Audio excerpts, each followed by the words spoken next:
Action. Action. So we've got things to do on jibs today, and we're going to start out with this one. It needs to be a little bit cut on the leech, which is very common. Then go on to the installing sacrificial on it, and other sails that we're working on at the moment. So oftentimes in a jib, the leech will get damaged, usually from sun, down here at least.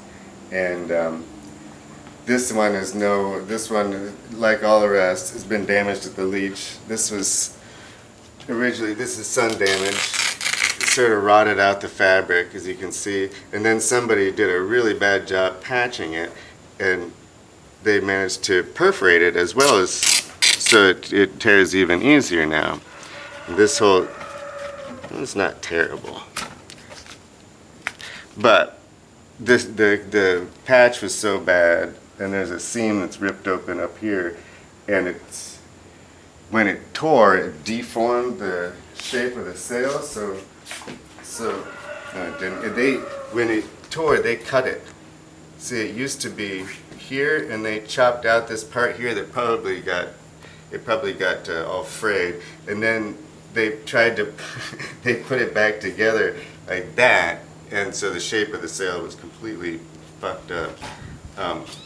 So we're going to cut out all this bad stuff, and this is what we usually do. Oftentimes, this didn't have a sacrificial before, but often the ones that did have a sacrificial before, the last part of the leech and oftentimes a little bit of the foot gets burnt. And the next sail we're going to work on, we'll look at that. We already cut it off, but anyway, so this one, to prepare to cut it off, we laid these two battens together with the dog chew toy in the middle, and you just want a fair curve so you can see it when you stand at either end, and you actually have to go to both ends and make sure your curve is smooth and fair the whole way, no bumps. And then Damien's going to be marking it, and then just cut it off with the scissors, and then we'll go ahead and put this piece back together. We're just gonna, since this doesn't fit anymore, we're just gonna cut it and cut a section out right here, and then sew in a new section. The other problem they used with the patch they put on here, they used new sailcloth, and it was maybe 6 to 8 ounce cloth. This is like 5 ounce, and it's old cloth. So it's really soft and really thin, and they put on a patch that was really hard and really strong, and basically what it does is creates a hard spot in the sail, because all the rest of the sail is going to be stretching and moving the same amount, but these two patches were fixed, and we're just going to cause the sail to break again.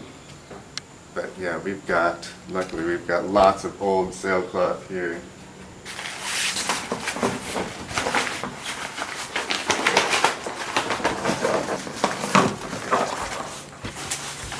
Now we're going to cut it. Damien marked it all the way down. And What are those? What is this? Like this? battens? Just battens, okay. Yeah. For lazy bags and stuff, or? Yeah, this size of batten they use in roller furling mainsails for vertical battens when they do that, which is a horrible idea, and they tend to fly out. But we use them for cutting, for making curves on sails, for shoe cutting sails. We got to take the leech line out. It's sewn in right here.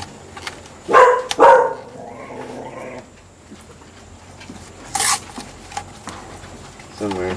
There it is.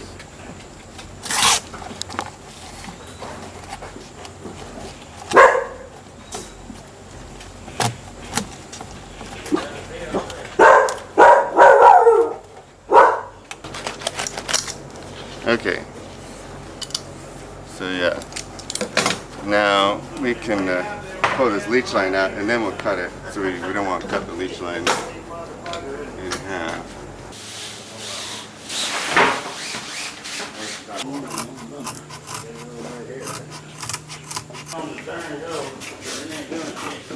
Were you watching the earlier part? Anyway, we're going to make a 4-inch wide piece here. So we're going to open up this seam to where it tore and then cut out a piece 4 inches wide. You can see where they cut it at an angle here and then tried to put it together. And it really didn't work nicely. So this piece is big enough, but the thread is oriented in the wrong direction. So the warp is, the warp is the long direction of the folded cloth, and the weft is what goes across, and we need to keep them oriented, weft and warp, in the same direction as it was originally, or else they have, most sailcloth, most dacrons, they make the weft tight, and the warp is the fibers that go up and down.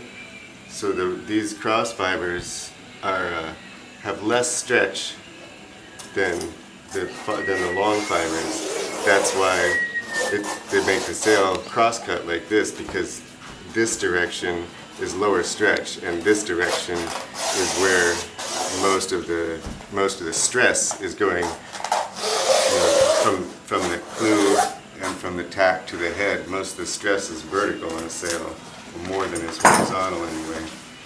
So that's why we want to maintain that, have the lower stretch fibers oriented vertically. And this is also the reason why when the sail failed, it failed by making a cut vertically up the leech, is because the warp fibers being on the outside, like for example here's a weft and the warp covers it up, so the sunlight damages the warp fibers, and that way, and so that's why when these fibers this direction are getting burnt sooner than these fibers this direction. So when it fails, the leech will fail by cutting, by tearing across the cloth. Oh, that's an ugly sail, isn't it? Against the motion. So yeah, we're gonna put that. We'll orient it so that these will be in the same direction, so that the weft fibers and the warp fibers will line up exactly with the warp and the weft in this sail, and then they will have as close to being the same piece of cloth as we can get.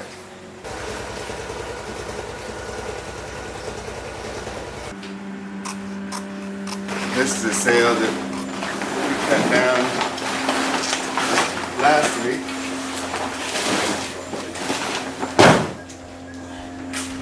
It was burnt. This is this glue that Quantum uses, the spray adhesive. So anytime you replace a Quantum Sacrificial, you have to make it as wide or wider than the old one, because it's so ugly.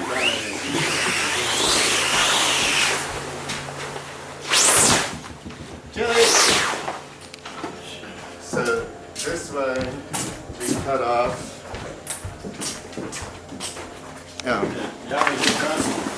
The leech and the foot. So the corner, the clew used to be about 4 inches down and about 18 inches in, I think. It used to be here. So we ended up losing, say, maybe 10% or 8% of the sail area. And this one just happened to be so badly burnt that we needed to replace the patch altogether. Oftentimes we'd just take the patch off, recut the sail, and put the patch back. But in this case we had to replace the patch altogether. And it's going to get all new tape on the foot and the leech. And here's my foot line, my leech line.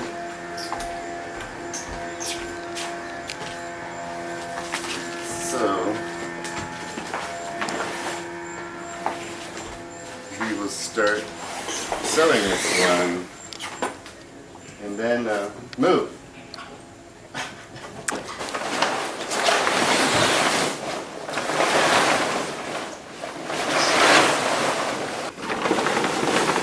Alright. Our new blue patch. Damien's got it all marked out, so these are 1, 2, 3, 4, 5 patches. I'm going to start out, whoops, with thread. I think we should start out. How did you pattern that? Like, why is it like this? That's the shape of the old one. So it's going to be similar design as the tack. The tack is just a triangle, but it's because it's a different, the corner is a different shape on this one. It's a triangle, and they've got an extra piece running down the foot too. It's a huge patch, eh? Quantum. They build really heavy, nice sails. But sometimes the patches are a radial patch, which is common, which is a more modern type. In fact, Quantum uses almost exclusively radial patches now, which we may get to look at later. It's basically a cross-cut piece of material that's about 8 to 10 inches wide. So you put one there, and one there, and one there, like a radii, like it sounds, and then cut it in a curve so that it goes from, say, 9 layers of cloth, and then as they go out, it comes down to 2 layers of cloth at the edge. And it makes a very gradual transition from the 9 layers to the 1 layer to the body of the sail. And it's the preferred method, like I said. In modern sail making, most people are using that now.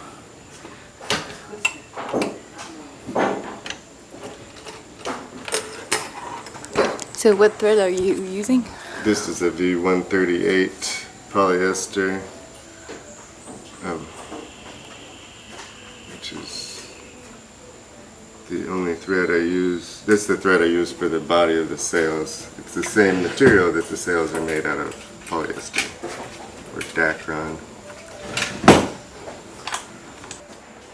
Sometimes you'll find, this is a V138 polyester. Sometimes for this one, I'm not sure. Here you go. This is probably the next size up, which I can't remember. It's 200 some.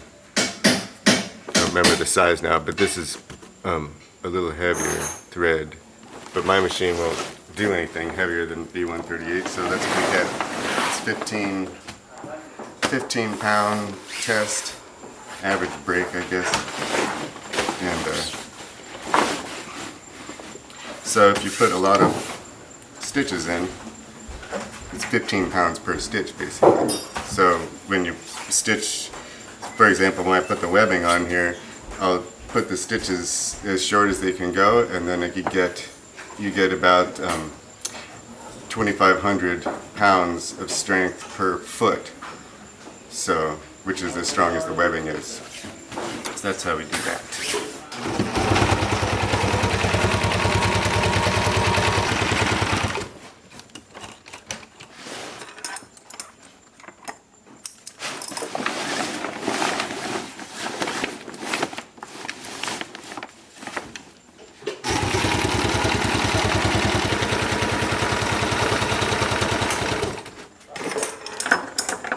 Whoops, I forgot to increase the thread tension. What happens when you don't increase your thread tension is you get this. It's a real loose thread on the bottom side. See, it's not pulling that lower thread up tight. And what it translates to is it's super weak. You can just pull this right out. Well, almost. So it might be my lack of knowledge, maybe. I don't know if that's a dumb question. Maybe you've already explained that and I was so concentrated in my camera that I didn't listen, but What? it seems like you're just sewing on the lines, but there's no adding of cloths or anything. Oh, or is It's it? underneath there. So the way that you build a corner patch, a clue or a reef point or anything is the first layer that you put down the sail is the second largest patch, and then you go to the smallest patch, the next smallest, the next smallest, and the final layer is the last one. So that what you see is one piece of cloth, but what's actually in here is one piece of cloth that ends here, one ends there, one ends there, one ends there. So there are actually 5 layers, 5 different layers, and as you go from 5 to 4 to 3 to 2 to 1, it spreads the load out so that it goes evenly, distributes the load across the sail. That's the idea. Take 2. Take 2 with tension.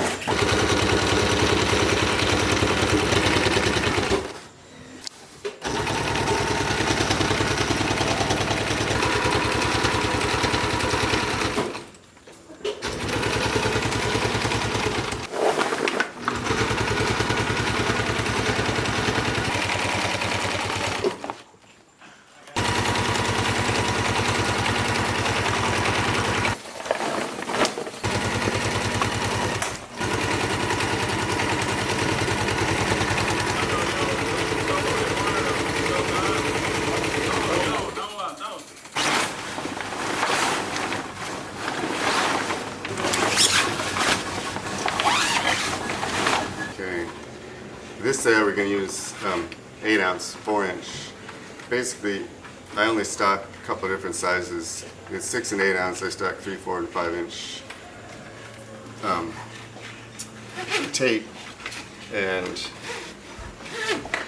unlike on that sail, it's a really light sail. We're going to use 3 inch, 6 ounce tape. On this heavier sail, we could use a 9 ounce tape. This is probably 9 to 10 ounce cloth, but 8 ounce is plenty strong. It's not like we're working on brand new sails where it has to match the exact strength of the sail, because this sail, well, it's not brand new, it's older now, and it's not as strong as it used to be. So the tape being a little bit lighter will actually match the current strength of the fabric better. So the leech line on, but far enough down so it doesn't interfere with the webbing, because when you're trying to sew the webbing over top of the leech line, it gets a little bit too thick.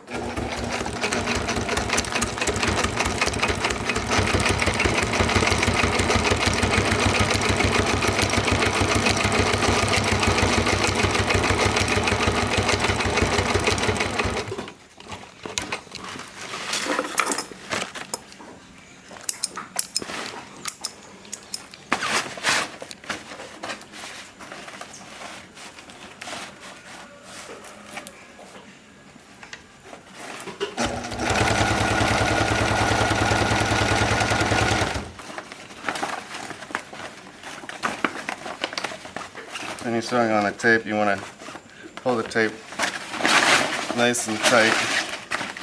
You don't have to pre-stretch it or pre-attach it, because the tape stretches less than the sail.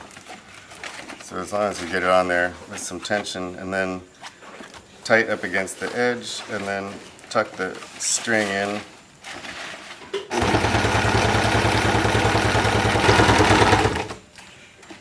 And sew to where you held it tight, and repeat.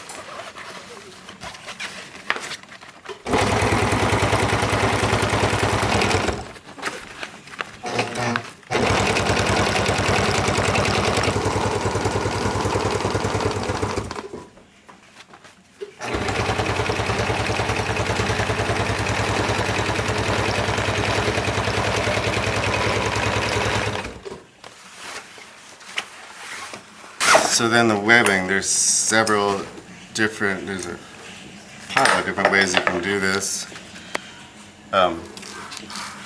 Usually,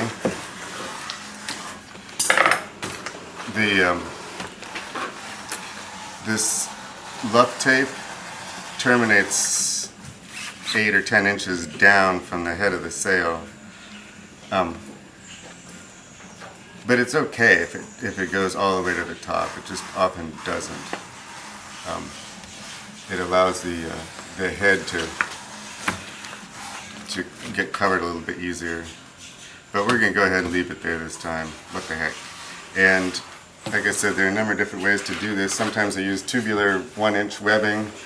Use 2 pieces, sew it together in the middle, and there'll be 2 legs like that and 2 legs like this.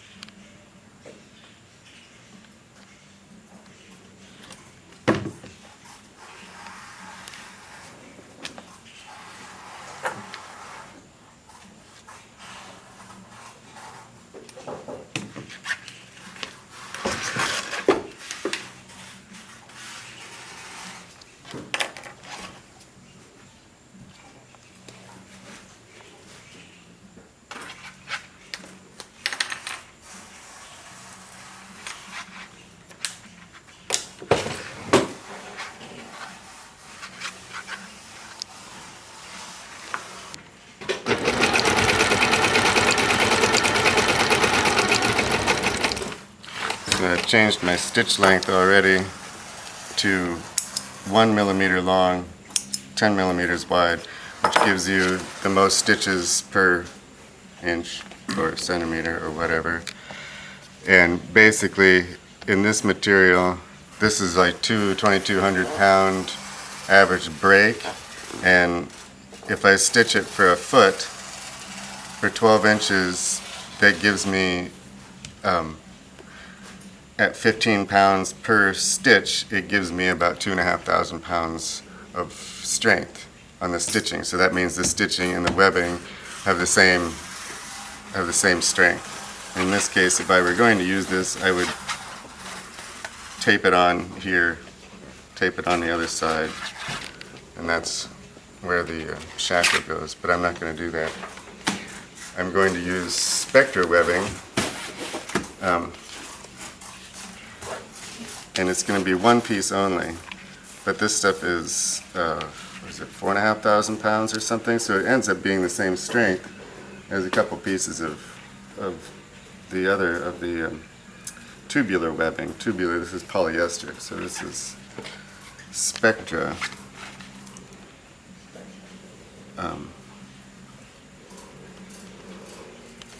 And at the same length, you end up getting the same amount of, being 2 inches wide, you get 4 rows of threads, 4 rows of stitches, which gives you about 4,000 pounds, which is equal to the webbing again. So I'm going to mark the center just to make this so it fits the shackle better.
when possible, it's preferable to put if you have a foot line, like the leech line is also nice. At a nicer sail, fancier sails, they'll put a block at the head so that the leech line is sewn tight here and goes through a block at the head and then down the luff. So of course the luff is tight, but that means that you can control the shape of the leech at the tack instead of at the clew, which is oftentimes somewhere out there flapping around in the breeze. The foot line, but anyway, that takes twice as much string and a block at the head and twice as much tape because you have to have a little sleeve for it to live in on the luff. And anyway, it's more complex and more expensive, and most sails don't do that. Most of the sails we work on. But the foot line, it's super easy. You can either sew it at the tack and control it at the clew, way up there, or you can sew it at the clew and control it at the tack, which is right down on the deck and easy to get to. So that's what we're going to do. If I don't forget, I always try to do that. But sometimes you forget.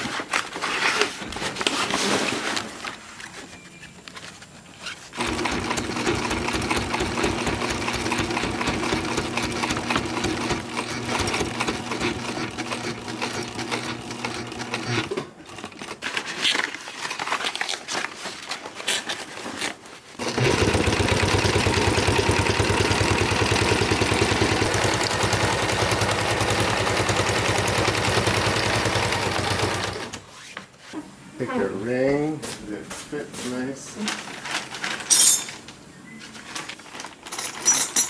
We could use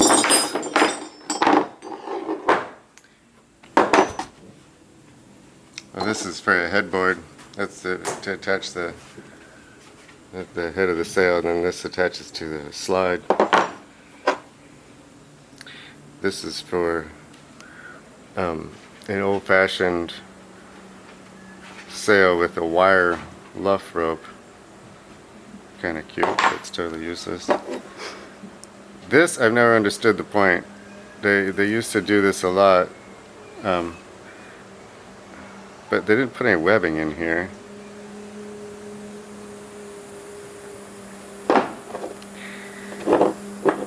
These ones obviously are about the same, but having that crossbar makes it a lot stronger, makes it so when you're pulling on it, it won't deform so easily.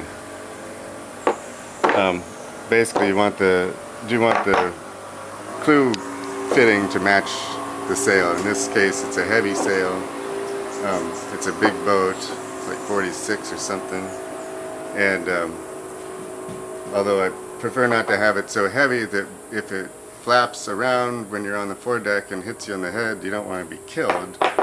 But you don't want it too light that it's going to distort when under the load of the sail. So we're going to use this fitting. It's not too big, but it's pretty strong. I think it's 5/16 inch with a crossbar.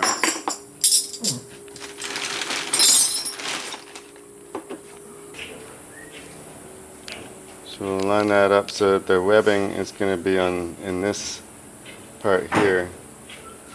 And we just line it up so the webbing, that piece will go there, that piece goes there.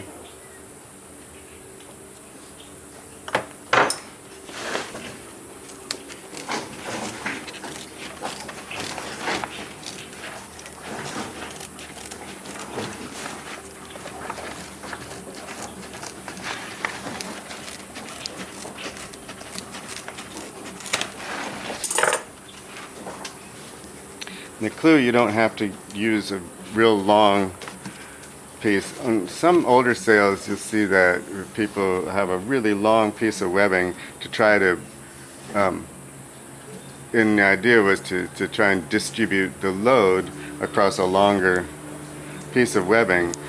But what it does here, if we use a long piece of webbing, we end up putting that clew load way out here, and this part is 6 layers, this is 5 layers. We want the load of the clew to be on the 6-layer part, and then it's the Dacron's job to distribute the load evenly across the sail. So we really don't need that much. We'll have 3 pieces of 2,000-pound webbing, and each one will be a little shorter than a foot, so we're only getting stitching of maybe 1,800 pounds per leg, but there'd be 6 legs, so we'll be somewhere around a lot of strength. What's that, 6 at 18 it's a bunch. 12,000 pounds or something. No, 10,000 pounds. Anyway, it's plenty. So you're gonna make 3 pieces like this.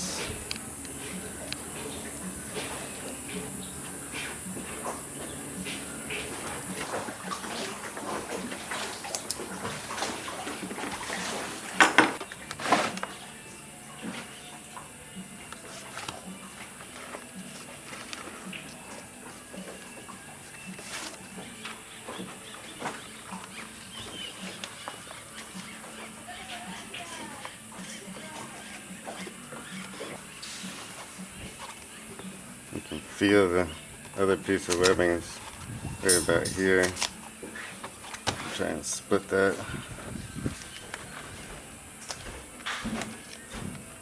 Put it right between those 2 pieces, and this one's, it's pretty even. Doesn't have to be perfect, because actually half of these are going to be covered up with a sacrificial and you won't see them anyway, so as long as they're all bearing on the ring, you know, with the same load, that's what's important. 1 millimeter long, 10 wide.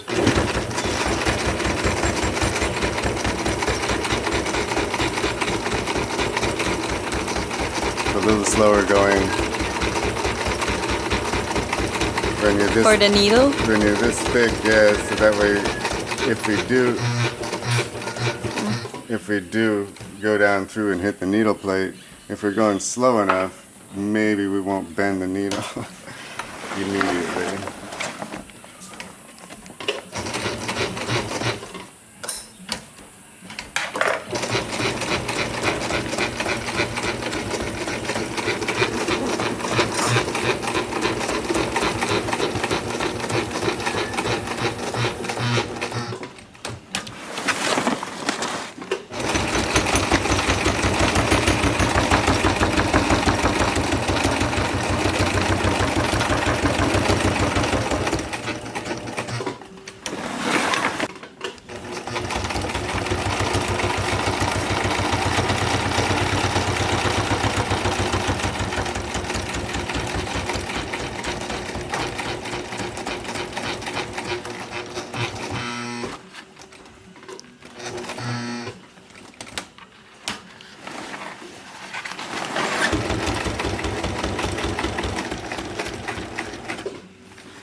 I took off all the webbing that used to be on there because it's after it's been exposed to the sun and salt for 12 years, it just gets hard as a rock. The sailcloth does too. New sails are so easy to sew compared to these old ones. But anyway, I took off the webbing, I took off the rest of the tape. There was a piece of tape here and a piece of tape here, and I just threw all that crap away. Get down to, so this is just the patches. So we've got 1, 2, 3, 4, 5, 6, 7, 8 layers of 10-ounce cloth, plus the 2 layers of 8-ounce, plus 2 more layers of 8-ounce. And then I'm going to use that thin, strong spectral webbing again because this is getting to be close to my machine's comfort zone, close to the end of what it can actually punch through without going through needles.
The needle's bent.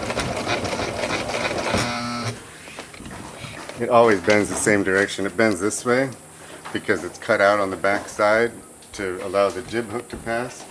But it'll bend this way, and then when it enters the cloth, it's trying to curve forward. So you actually have to feed it. You can sneak by with a bent needle for a little while by feeding it a little faster so that you're actually, after the needle enters the cloth, you're pushing it so it'll go straight down into the hole instead of smacking on the back side of the needle plate. But you can't do that for very long. Eventually it'll break.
Broke one of the threads.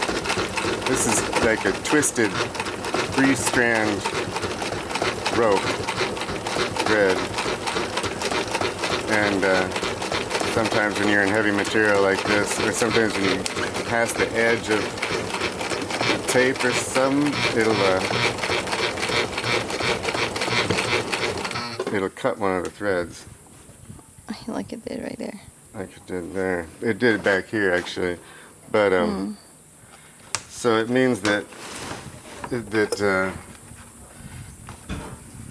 bobbin thread is still the complete full strength 15-pound test. This becomes like the top thread becomes weaker then,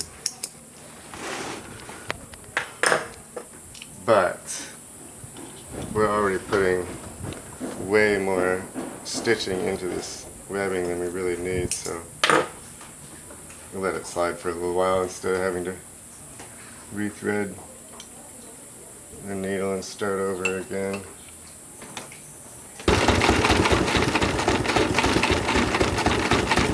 Haha, one needle.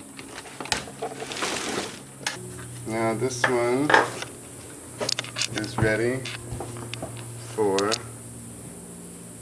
the next step.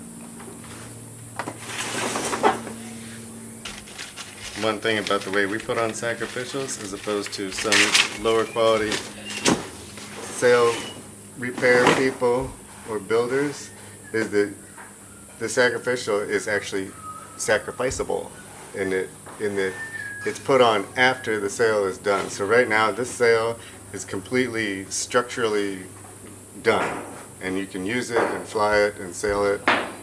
There's no protection from the sun, but then all the protection from the sun can be removed without changing without the sail changing the strength, the structure of the sail, which is important. A lot of people put the cover on and then put webbing on top of it, which the thread in the webbing burns out and the webbing falls off. And to change the sacrificial, you have to take all the webbing off all the corners, which you often do anyway. Like in this sail, this sail, the webbing was underneath the sacrificial. It was correctly done in that respect, but it was so brittle that I had to take it off anyway because I could never sew it back on. But some people also put the tape on over the sacrificial. Another thing I think is wrong, because when the sacrificial falls off, you still want to have your sail. You want to be able to sacrifice it. You know, chop a piece off, but throw it away if it comes loose or something, because it shouldn't have any effect on the structure of the sail. All it does is protect it from the sun. Okay, so this is the next step.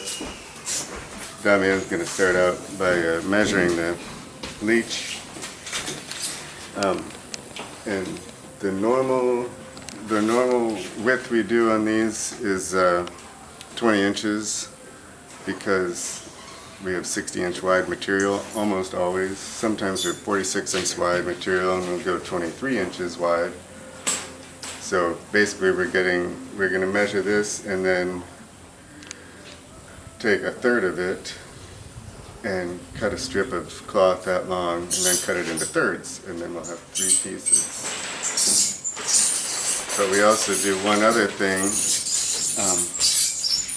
always, that helps the sacrificial, because as the sail rolls up, it gets wider at the bottom, and it takes more sacrificial to protect the sail at the bottom than it does the top. Because the top is just one layer thick, whereas the middle at the bottom at the clew, there's a whole bunch of layers of material there. So what we do is we'll cut the cloth. One piece will be 20 inches wide at each end, then the other piece will be 17 inches wide at one end and 23 inches wide. 17 inches wide at one end, 20 inches wide. The last piece will be 23 inches wide to 20 inches wide. So we'll basically have a 23-inch wide clew, 17 inches wide at the head, and then tapering to 20 inches for the middle of it. At the foot, we usually use 15 inches of material, and unless the foot is longer than 20 feet, we will be cross-cutting that, making 4 pieces 5 feet long by 15 inches will give us 20 feet. And this one is going to be a little longer than 20 feet, so we'll probably cut a 6-foot Oh no, how many we get? 4, we get 15, we get 4 pieces wide out of the, yeah, so we can cross cut 4 pieces, and that uses 60 inches. Or we can cut it long and get 60 inches, either way. If it's longer than 20 feet, we'll make it 4 pieces or 5 pieces at 15 inches or whatever, anyway. And what color? Dummy, I doesn't know. What the hell color? It's verde.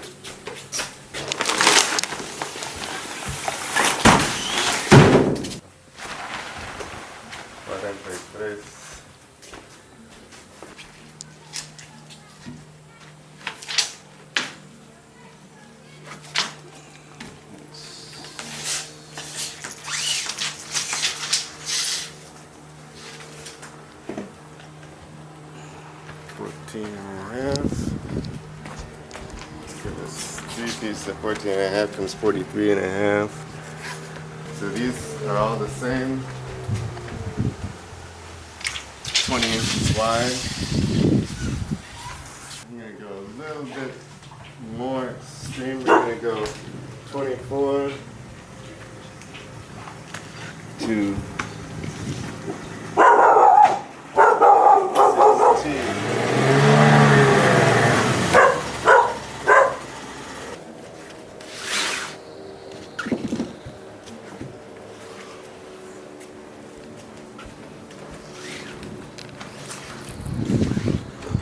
Annabelle's favorite part.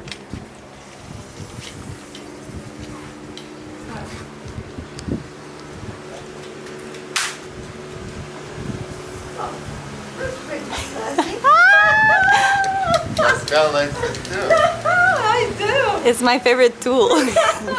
Yeah. Wow. Huh. I've never seen that. Well,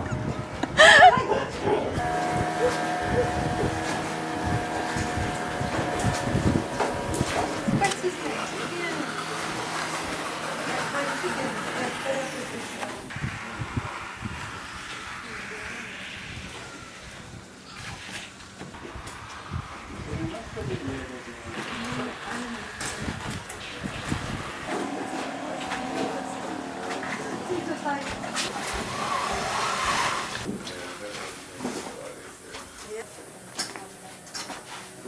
Two and a half inches to spare between one and the other.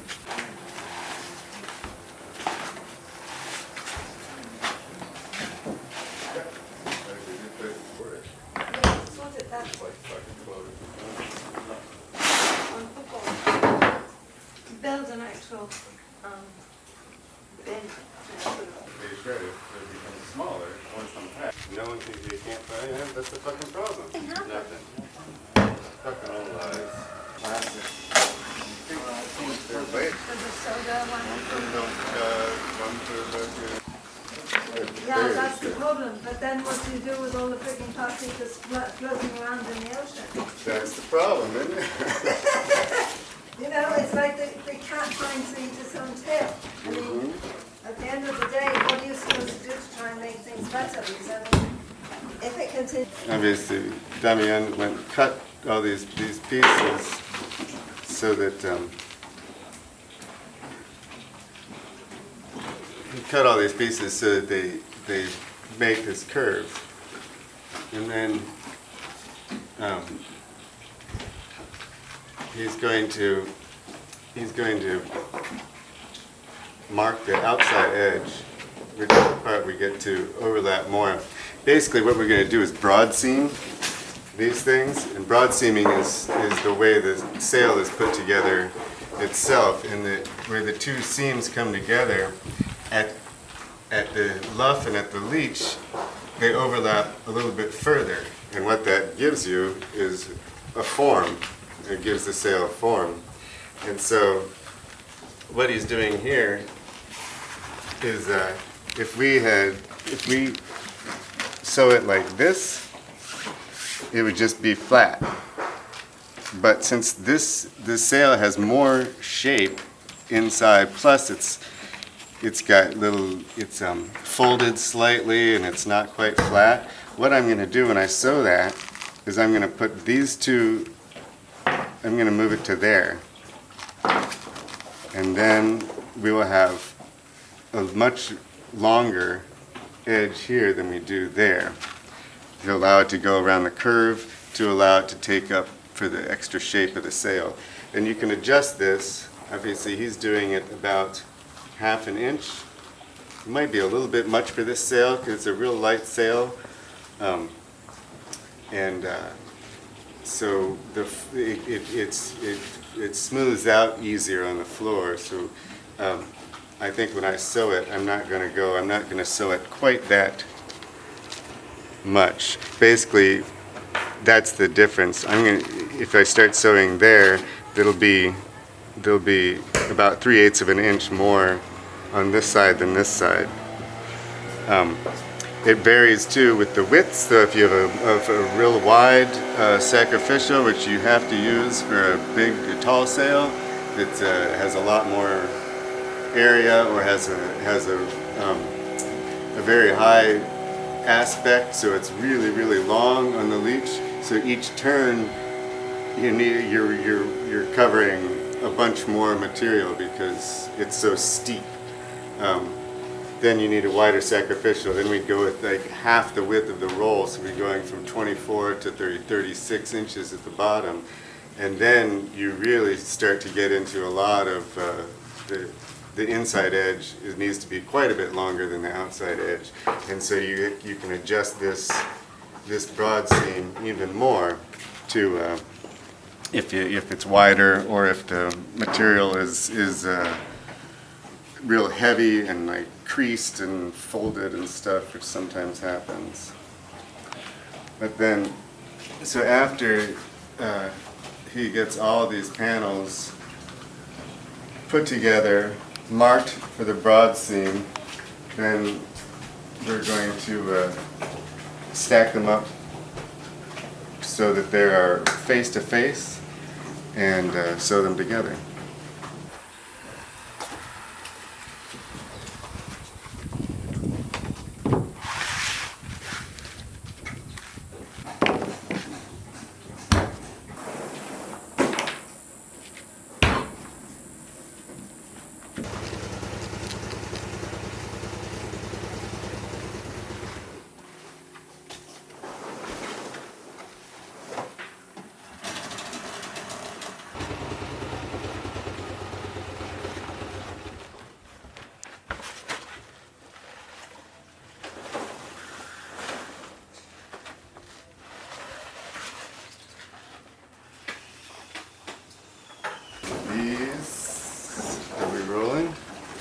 These are the pieces that we just cut for the leech. The Damian just cut for the leech. All laid out in order. I'm gonna flip them over because it's easier to sew this way.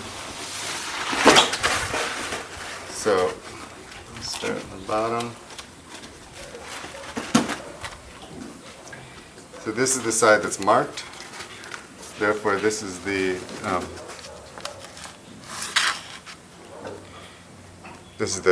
outboard side, the outer edge. This one's not marked, so this is the one that they just get put together at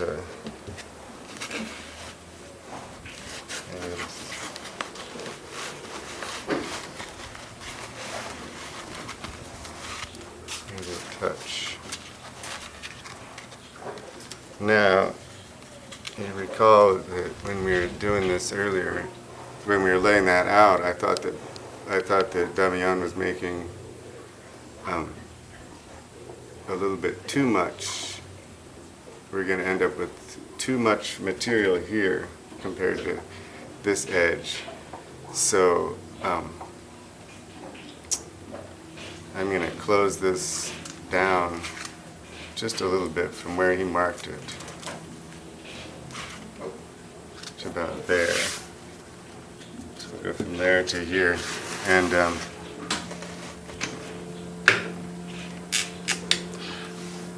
basically we want to sort of make sure that this edge stays straight as we make our angled sewing.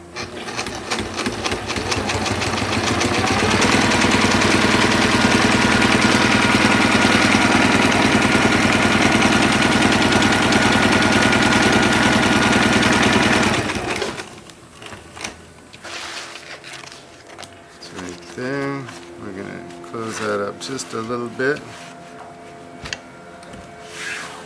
Stab it so it can't move, and then we line up these two where they're together. Try and pull that straight.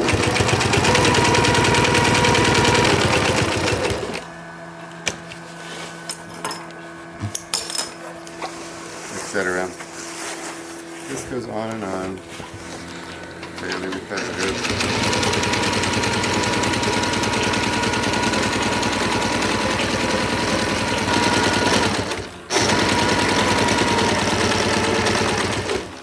Once all these seams are sewn together, so now we have the right length inside and out from what we marked.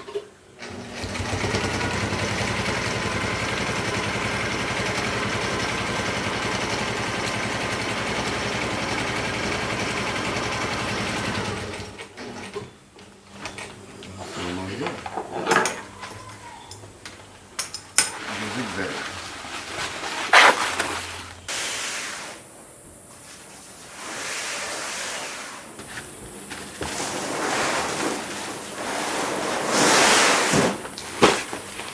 So once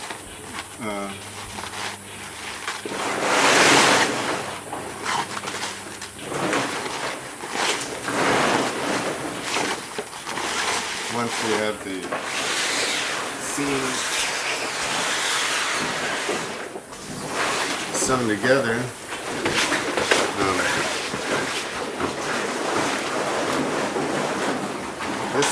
this is the outside edge because it's the one that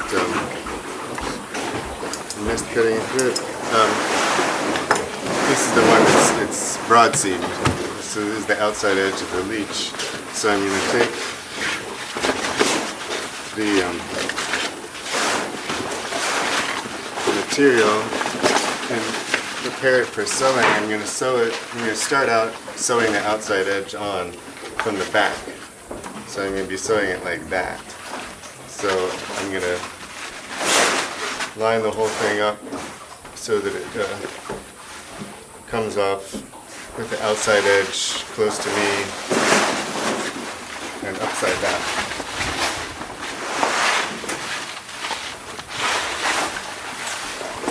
So with the sacrificial on this side of the sail, which is the side of the sail, this is the starboard side, I guess, we start sewing from the head. If it was on the port side, we'd start sewing from the tack. And then this is the material for the foot, and it's all ready to go. So we'll start at the head and go towards the tack. That I'm going to put here, and all we lack is a sail. I believe this is sustenance.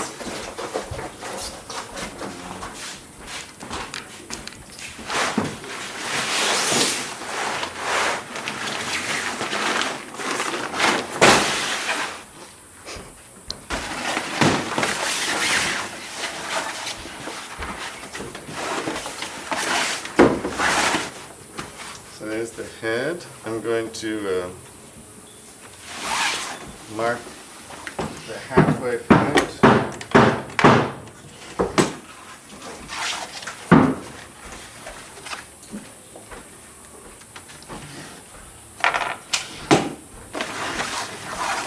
And we're going to hem that, fold it over the tape. Now, the halfway point's not there yet, so we'll just go to here. Yeah, and then when I cut this piece off, I can sew this onto here and continue to the end. So we'll start a little ways back so we can accomplish that. Sew that last little triangle into place. Just give it a little bit more like that. And then it's simply a matter of putting the hem, lining it up with the tape, holding it tight so it's tight on the outside edge.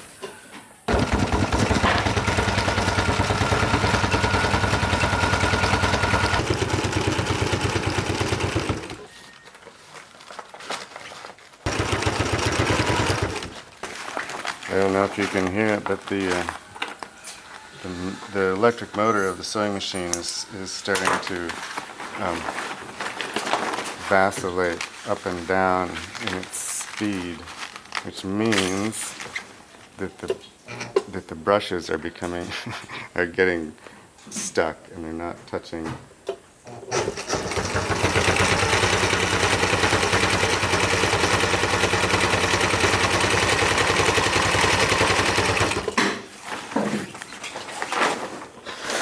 Soon, if we do nothing about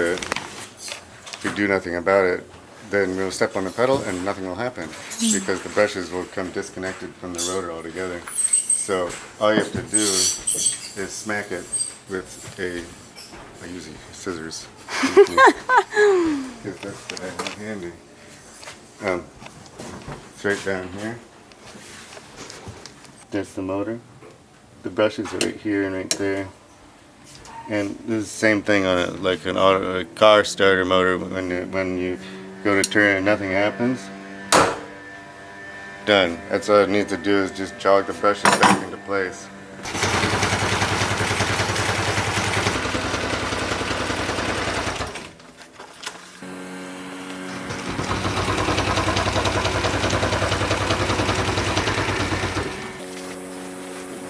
There is the exit.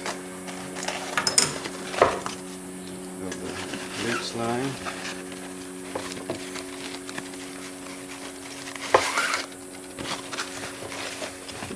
And cover up that exit. Just put a little piece of webbing.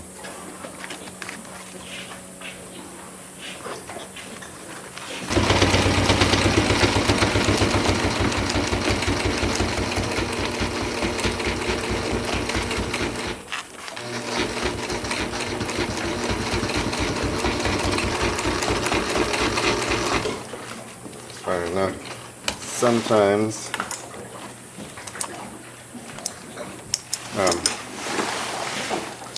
sometimes this will come all the way down to here, for example, in which case I would have folded this over at an angle and hemmed the leech cover under the foot, but it's not long enough. So we're going to start the foot.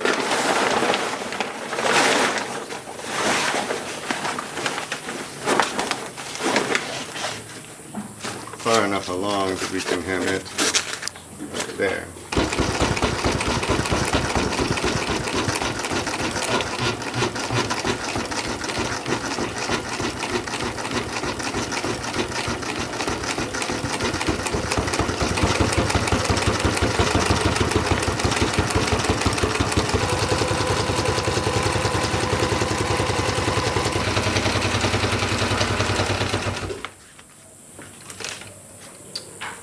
Well, there might be enough we cut out from the leech to make this.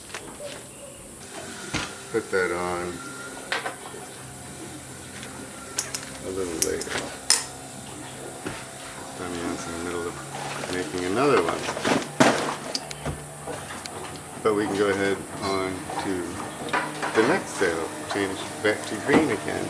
Do you want to do the glue as well? I'll just show you the glue. In the glue, I also used the tubular webbing. And generally speaking, I'll use 3 pieces of webbing on the glue and put them not back to back, sort of like this, so that it starts out with one leg You can't see it, it's underneath the sacrificial. And the other piece goes here, and then one piece on the one side, one piece on the other side, one piece on one side, one piece on the other side. So that way you get twice as much stitches, which makes it twice as strong with the stitching, and it's not as thick because it's the thickness of the material when you're sewing. The thicker it is, the more likely you are to break needles constantly. So this is the way I'll do the clue on that sail as well. This sail we've already cut to fit. Vamos a marcar.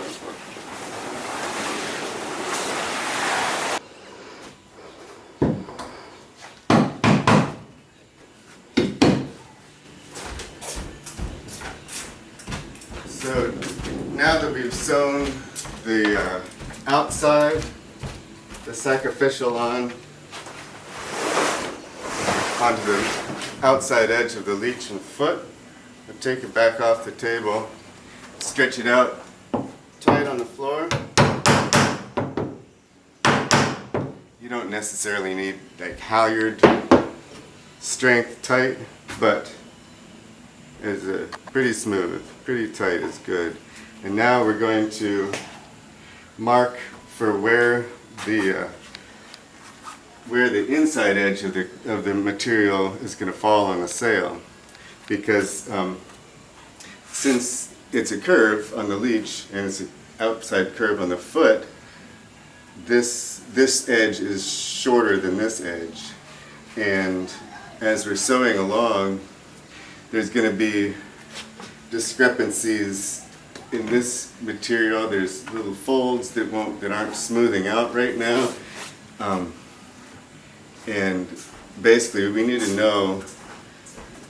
to mark this so that it stays, so we know that we're not advancing, or so that sacrificial is square across here and it's not doing this, it's not doing that, because that can really mess up the shape of the leech if you don't have the sacrificial down square. Like Quantum, we saw that sail earlier with that ugly glue all over. They spray adhesive all over the sail and then stick the sacrificial down into it.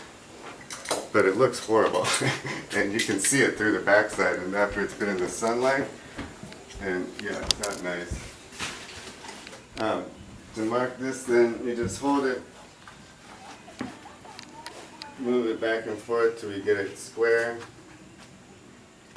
and mark that.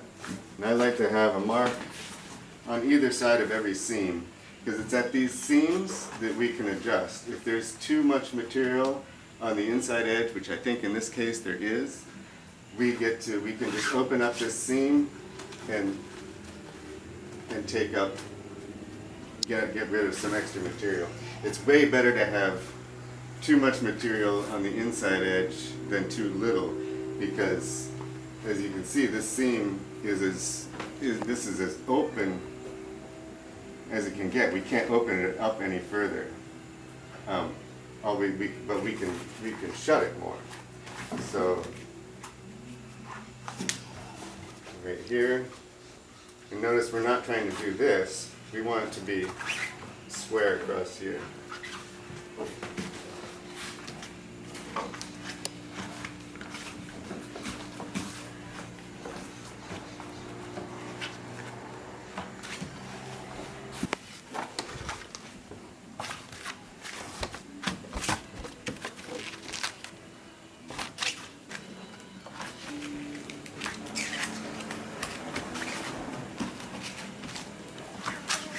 On the foot, it's the opposite.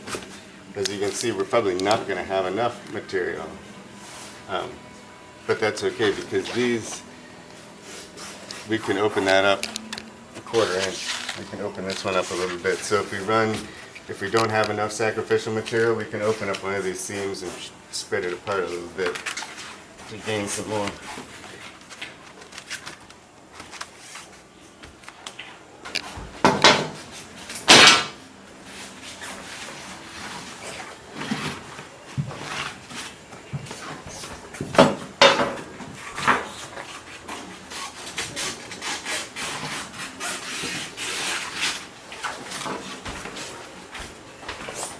What's that for?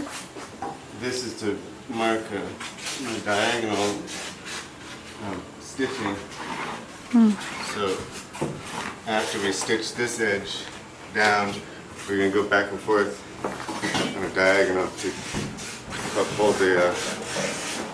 hold the umbrella tight to the sail.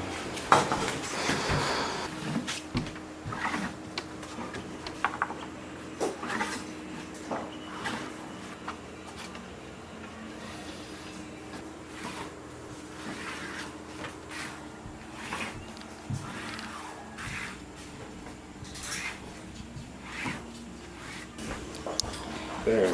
Now that's ready to finish sewing.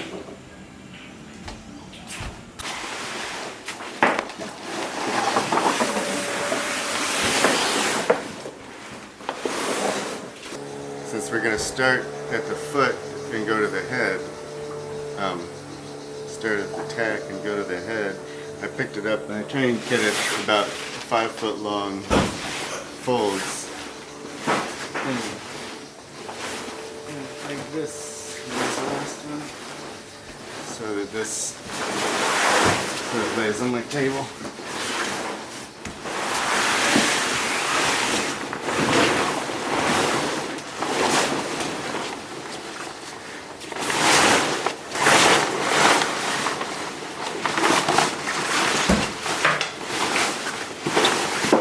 In a more or less ordered fashion. So we're going to go switch threads again. I'm going to use black thread on the top, the white thread on the bottom. I'm not going to use the fabulously expensive, tedious to sew Genoa thread. I'm going to use much easier to sew and much less expensive and stronger V138 thread. It's stronger right now, I should say. If I put this all over the Sacrificial like most people do, in a year it would be weaker than the Genoa, because the Genoa doesn't change at all. It's just 8 pounds is what you get, and it's always that strong. It never gets weaker. It never breaks down in the sun. Chemicals, heat, nothing. Black polyester thread, this stuff, you can get, it's better than white. It's a lot better than white. White polyester V138 will get you like 3 to 5 years of exposure to the sun. 3 or 4 years before it breaks down, falls apart. Whereas, black Dacron is like 5 or 6 years before it breaks down, simply because of the color, no other reason. I was told that that's because any type of material uses less energy to reflect to absorb sunlight than it takes to reflect it. And whether or not that makes sense or is actually the case, I don't know, but it's absolutely observable and unquestionably true that black thread, black zip ties, black sunbrella, all these things last exceptionally better than white. So why do you have white tank tops? No, that's because it's too hot. I've got one black tank top. What are you talking about? You know that? I can't wear it in the frickin' sun. Yeah, you'd think. It gets so hot, right? Yeah. Black stuff. How is that less energetic? But that's what it is.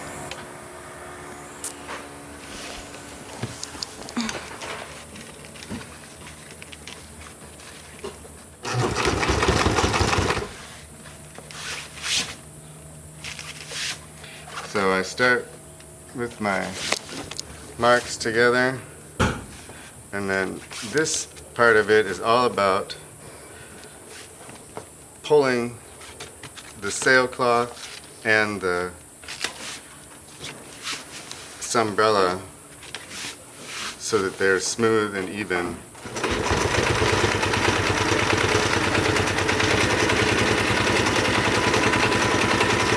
Unfortunately, black thread, no matter how hard you pull on it, always leaves a little dot on the back side, but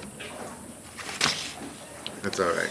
This is the side that you see more often. I like to have it dark colored thread on a dark colored cloth. Not that I don't think anyone's ever objected to having white thread, because most people don't even think about it, just thread's white, right? But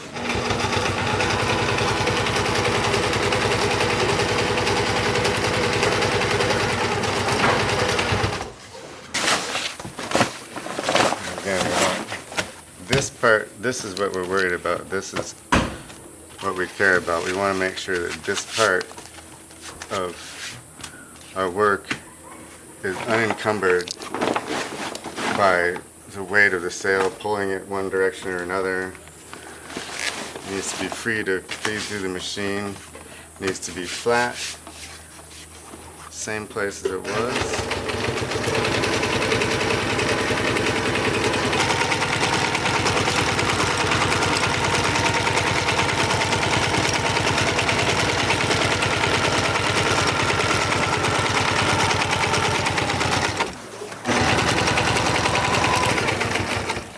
Before we cross this seam, I'm going to check my mark. It's the same. We're still just a hair shy where we want to be. So it's not worth opening up this seam for that little bit of discrepancy.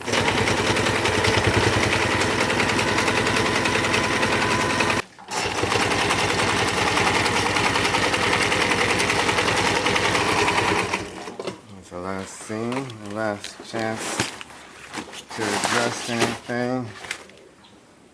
Good enough.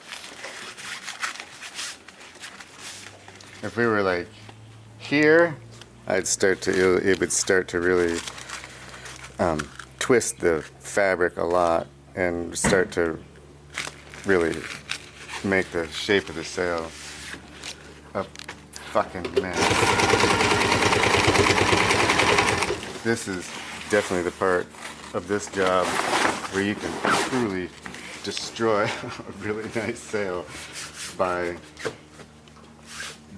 for example, not pulling. If you don't pull that cloth tight, if you go to here, you get a fold in there, destroyed.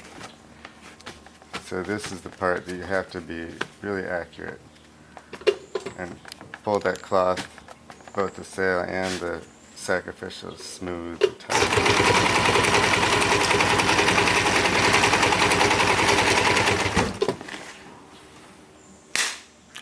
Got it.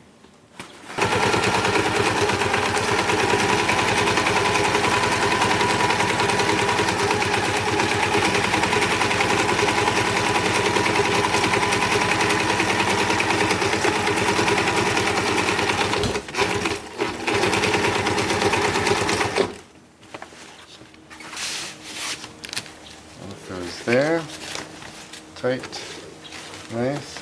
This mark, you're gonna line up right there.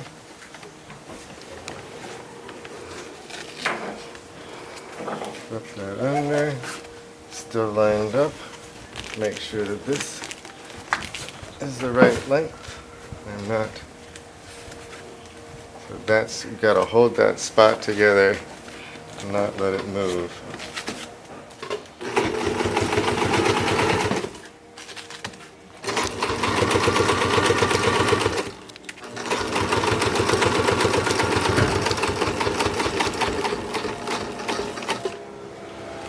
Radio lined up, flat underneath. This is the part where when you do 30-inch wide cover, it gets a little trickier because I don't have 30 inches in here, we only got 18. So it means that this cover is wider. I can't just put it flat like this. So what I do when I have a wider material is I will hold it there, pull it flat, then fold the sail over and try and maintain this in this exact position. So if it slips back and forth, now it's free to move. So I have to pull that taut right there, spin it down, and then you can sew. So like I said, this is easy because we've got enough space. But if you have a smaller machine or something, that's what you need to do.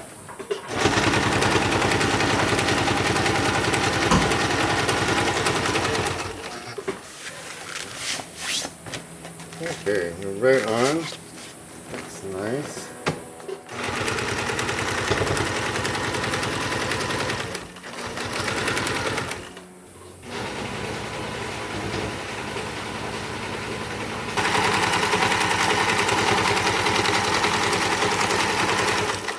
We've come out halfway, 2/3 of the way up the leech, and pretty much perfectly aligned. And if you remember when we were marking this thing, you remember that? And you could move this fabric back and forth, but there seemed to be a lot more fabric here than we needed when it was laid out on the floor and the corners were tight. There's still all that extra fabric in here because of the broad seaming that's why we took into account. That's why we have those marks, and why we broad seamed this to match that, and it worked perfectly this time. Sometimes better than others.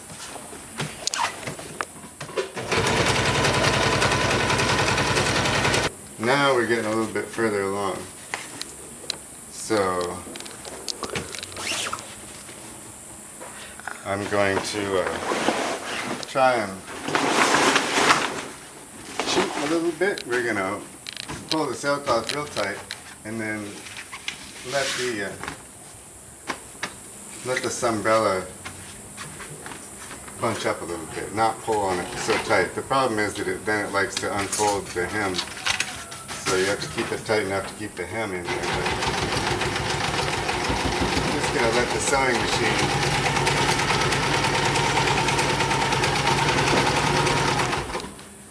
take it just a little bit, so it'll be pulling an extra millionth of an inch with every stitch, but after you put in a couple hundred stitches, it starts to add up to something.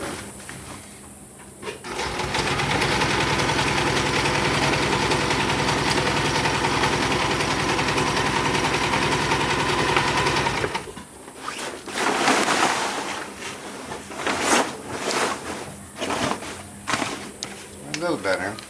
I'm not quite there yet, but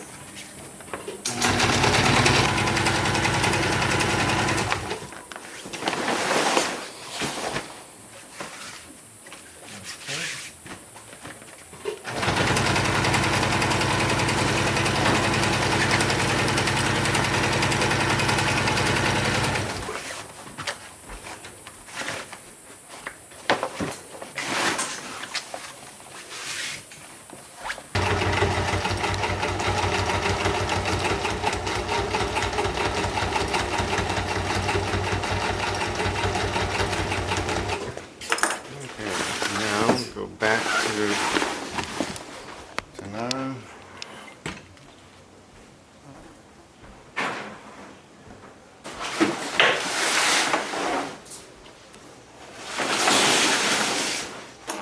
So I'm going to start out here on the foot. This is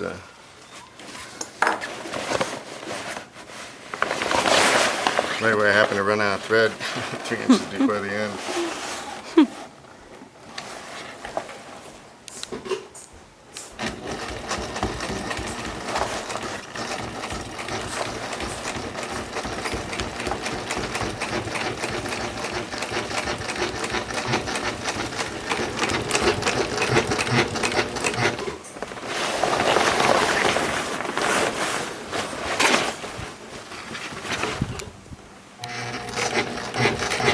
This is just, I cut this off about that far, folded it under.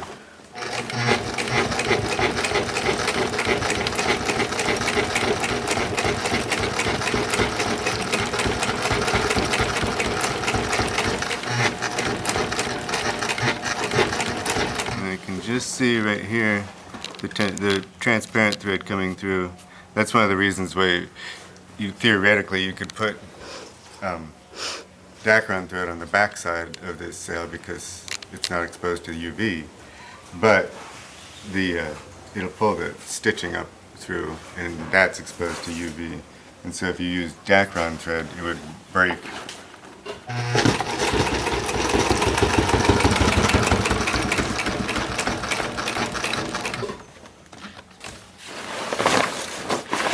It would break right where the bottom thread is exposed to the sunlight.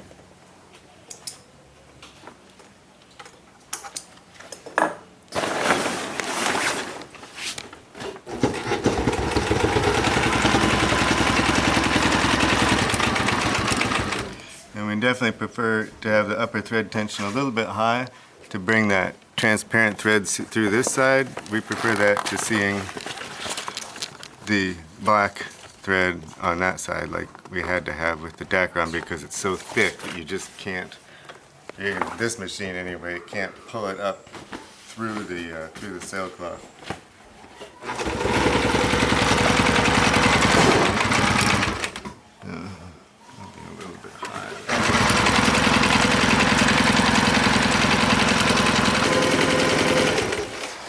For this part, the only thing we're concerned about here is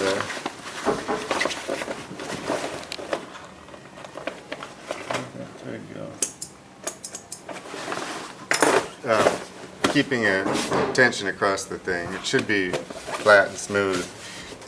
We just want to make sure that that it doesn't get shifted over one side or the other. So it's,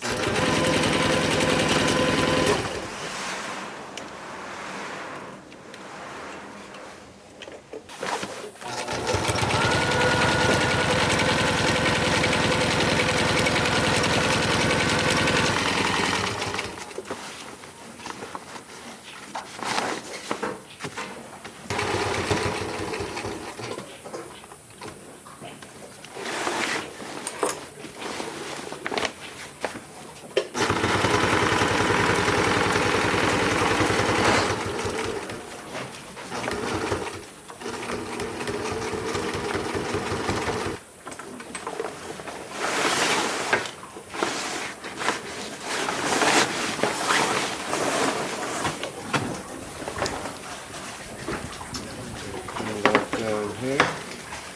We'll make sure that we're smooth and flat across the glue.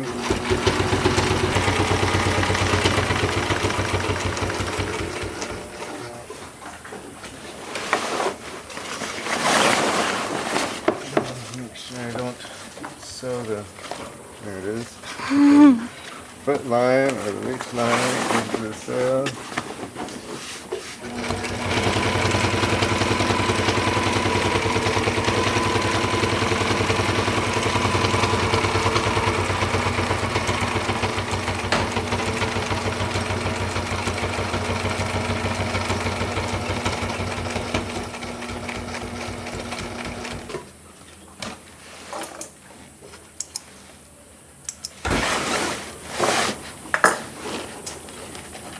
Then I think we'll go ahead and, before I take off further up the sail, I'm going to go ahead and finish off this end. Go to black thread again, black bobbin, because we're going green on green.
one of the respects in which our sacrificials differ from lower quality work is that we protect the top of the luff tape as well.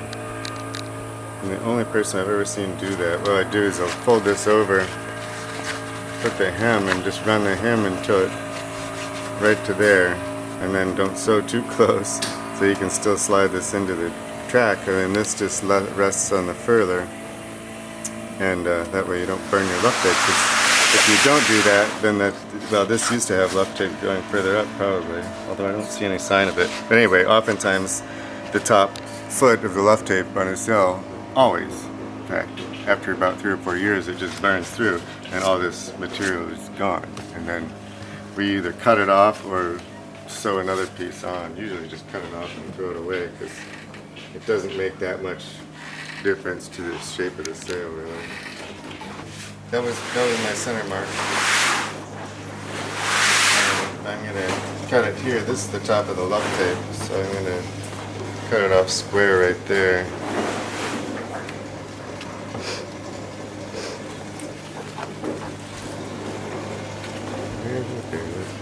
Right to the edge of the sail.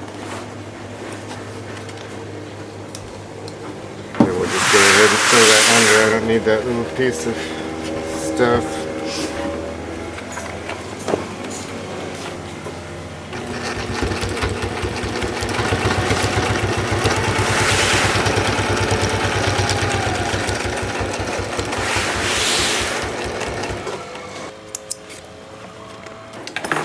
This piece gets cut off, an inch or so away, so I get plenty of material to hem.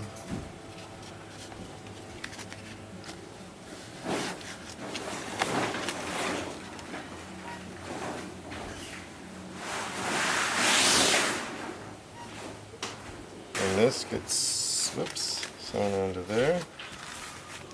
Almost halfway, close enough. Same old straight stitch.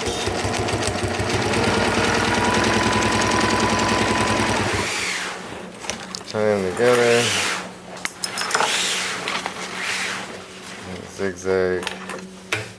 Keep them strong.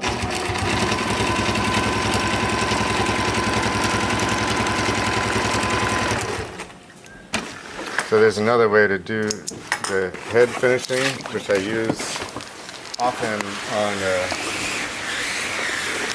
on bigger sails, on sails that are real heavy on the head. I'll make instead of trying to sew onto the webbing, I'll just stop the sacrificial right here, or oftentimes right at the top of the luff tape, somewhere in there, and then I'll make a pocket. So 2 pieces of cloth cut about 3/4 of an inch wider than this, all the way up to make a triangle of 2 pieces, sew them together, hem the bottom, hem the top, actually hem the top first, then sew the sides together, hem the bottom, and then just slide it over the whole head so it covers both sides, and then you just sew it across there, which means you don't have to sew back and forth in this really heavy part. This sail is not that heavy, so I'm just going to finish it off conventionally. Let's finish sewing my transparent bobbin thread, and then we'll switch threads and go to the black.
Sacrificial.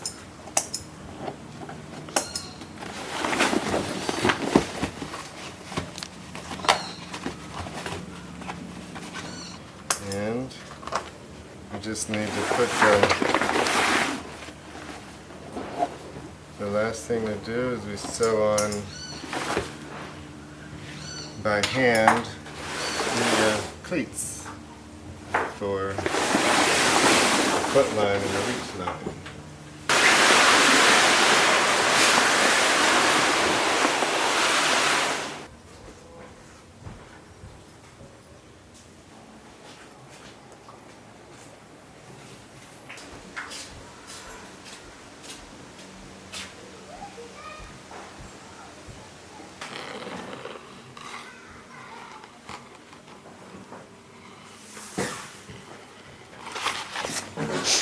We'll just bring this up to, we'll bring the pocket down to the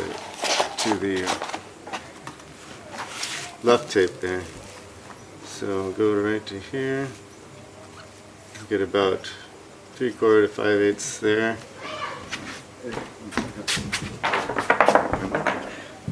Yes. And then put it off there. And we'll do 2 of these at a time.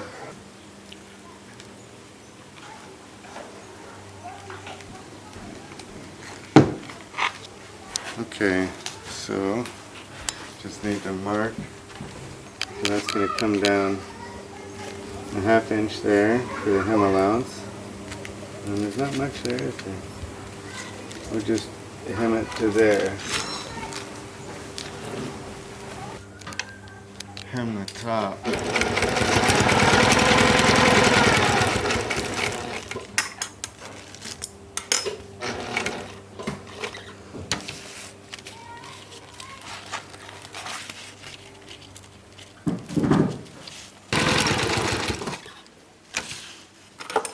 Then we stitch them together, inside out.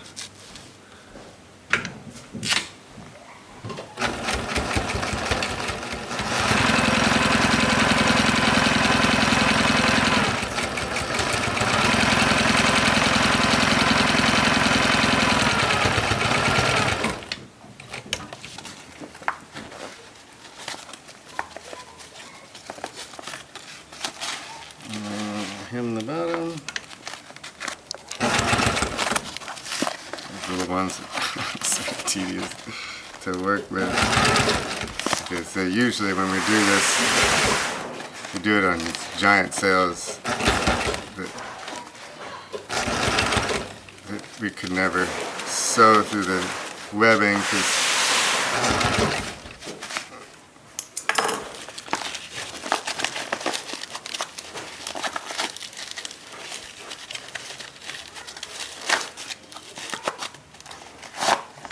so that's it. It's the last thing we'll do on that sail. And then just slide this, which way does it go? That way, I believe.